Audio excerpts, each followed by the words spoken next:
Well, hello. Dropping things on the floor here, but I want to get back to you yesterday's discussion of the acquisition of a habit. How do you build a habit? How do you build a bit of behavior that becomes habitual? Well, in a very simple way, I kind of described to you one, two, maybe three different ways to positively reinforce a behavior to produce strength in that habit. When you perform some kind of a behavior that is not reinforced, it looks like it is going to actually develop some permanency and stability. That is, I'm going to be able, it's part of who I am, but it doesn't. It actually becomes very weak, falls out of your tendency to actually use it and rely on it as a habit, okay? So, unreinforced or practice of a behavior produces very weak and eventually a loss of strength in that behavior that you've just performed. In other words, it does not become a long-term habit. You have to have some kind of a reinforcement for that behavior for it to become stable. Okay, with that in mind, remember I said yesterday, where do we go from this? So we have really have habits here that are really stable. They're part of what I do. I sit down at the table, and I've got to eat everything on my plate. And by the way, what I'm eating is probably 4 times more than the average person eats. I just eat voluminously. I weigh about 400 pounds, but I continue to eat that way. And I try to stop eating that way, and I can't, for any long period of time, because that has become part of a complex habit pattern of eating in that fashion. We'll talk a lot about that down the line. So that is learned behavior here that resists change, okay? So we get over here and we decide that, I ain't going to hang around people who eat a lot. I'm in a weight program here, and one of the things I have to do is to stay away from large volumes of food and people who really enjoy eating, and whatever the requirements are for me to actually withdraw from a situation that puts me in danger, okay? Let's just say, hypothetically, this individual, this obese patient, actually decides to leave town, and I ain't going to eat in those contexts anymore, and I ain't going to eat those large quantities of food, okay? So whatever he does, whatever you do, you withdraw, voluntarily you withdraw, and 1 month, 2 months, 3 months, 6 months, geez, I think I'm okay now. 1 year, 2 years, 3 years, okay? Remember, voluntary withdrawal. Pull away from it where none of that old behavior is reinforced anymore. You actually remove the positive reinforcer so that that behavior now, technically, in the laboratory, will begin to extinguish if indeed it is performed. In other words, if I'm going to eat something, I'm not going to get as much enjoyment out of or satisfaction out of it as I used to. So I go on a starvation diet, I cut down my diet, and I eat foods here that, herbivores love, okay? I don't eat fatty foods anymore, I just eat this. Okay, so I withdraw from that scene and move to foods that are relatively less positively reinforcing for me. Okay? So what should happen here? Technically, if I am removing the positive reinforcing effect of that food, eating that, I should see something happening. And that is a reduction in the strength of that habit. So when we have a habit that is reinforced all the time at 100%, when you prevent that behavior from occurring, followed by a reinforcement, you should begin to see a weakening of that behavior. And indeed, that is what happens. It goes, it's a maintained strength for quite a long time, and then it begins to drop off. How long does that take?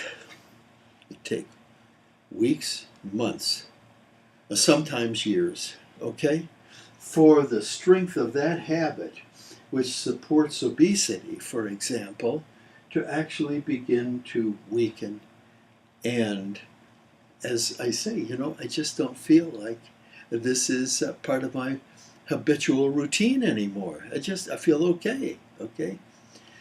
It can take a long time for that habit to actually drop out of your behavioral repertoire.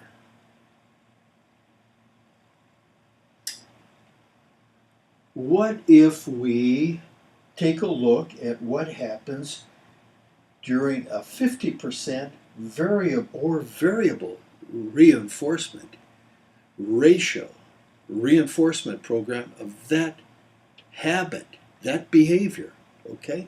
What tends to happen is this. Here's the 50%.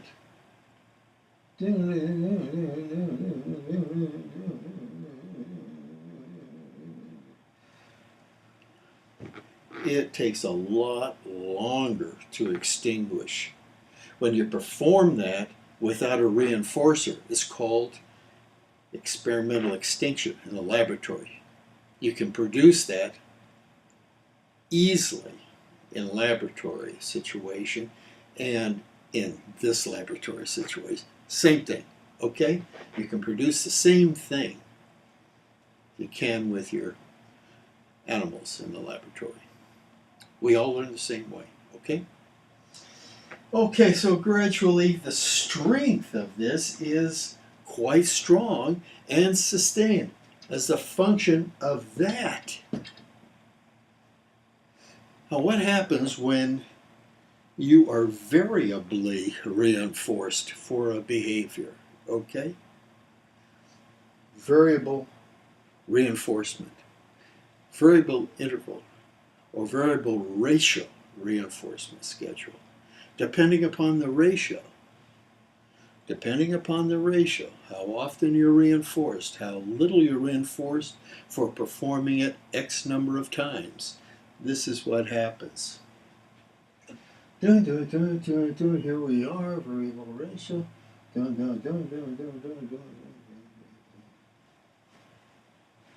It never drops out of your behavioral repertoire. You can pull that individual out of the situation, spend 20 years outside of that situation, put him back in it, and he'll perform that same habit pattern. What do you mean? Simple withdrawal from the situation does not extinguish a habit? No. In fact, even if he performs that behavior and is not reinforced for it, later down the line, it will not extinguish. I would say will not, I don't want to talk categorically, but it resists extinction. It resists extinction. And they are very hard to break. Very hard to break. The title of this is Habits, how they form, why they are so hard to change. That's the reason. Reinforcement schedules. General public doesn't really, I don't think, tunes into what's going on the rat labs, but that's what's happening.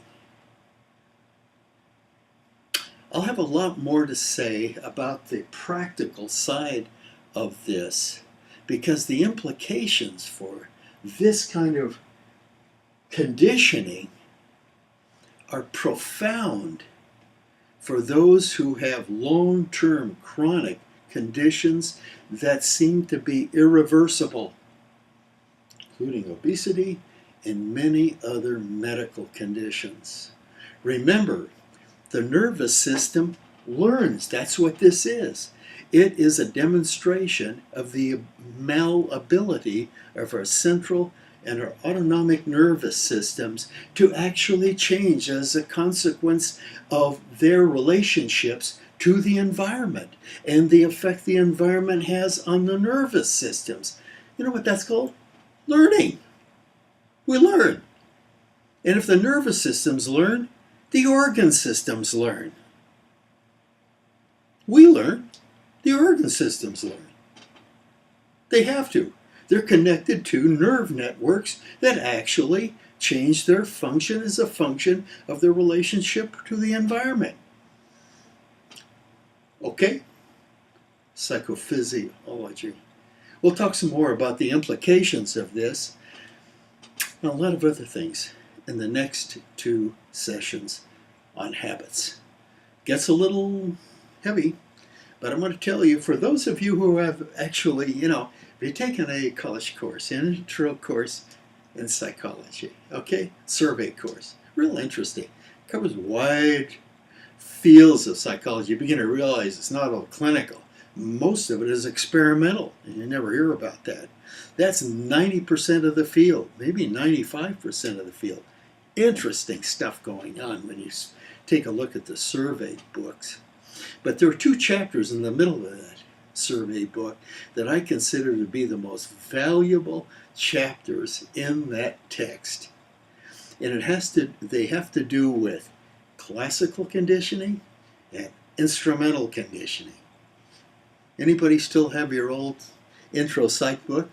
Go back and turn to those 2 chapters and get a little clearer understanding of what the heck's happening here. If you don't worry about it. I'll try to break it down so, maybe it makes sense to everybody. But stick with me here. We got another couple of sessions to talk about this and its implications for a wide range of psychological, psychosomatic, somatic, and medical conditions. Okay? Talk to you soon.